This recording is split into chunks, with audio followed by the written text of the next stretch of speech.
ক্রিকেটারদের কেন্দ্রীয় চুক্তি চূড়ান্ত, আনুষ্ঠানিক ঘোষণা বাকি। প্রায় 2 দশক ধরে চুক্তিতে থাকা সাকিব আল হাসান এবার বাদ পড়ছেন। অন্যদিকে মাহমুদুল্লাহ ও মুশফিক চুক্তিতে থাকলেও তাদের ভবিষ্যৎ নিয়ে তৈরি হয়েছে ধোঁয়াশা।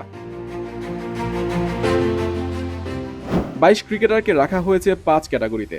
গেল 2 বছরে 21 জন থাকলেও সেই সংখ্যা খুব একটা বাড়ছে না। এ প্লাস ক্যাটাগরিতে একমাত্র আছেন তাসকিন। এ ক্যাটাগরিতে শান্ত, লিটন, মিরাজ, মুশফিক। বিতে মুমিনুল, রিয়াদ, তাইজুল, মুস্তাফিজ, হৃদয়, হাসান, নাহিদ আছেন।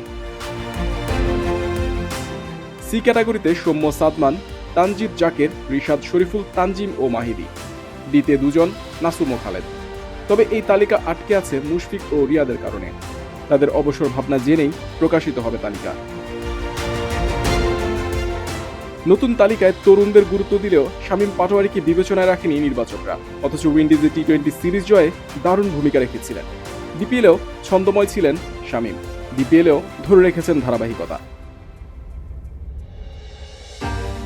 ফর্ম বিবেচনায় শামীমকে কেন্দ্রীয় চুক্তিতে রাখা উচিত ছিল নির্বাচকদের।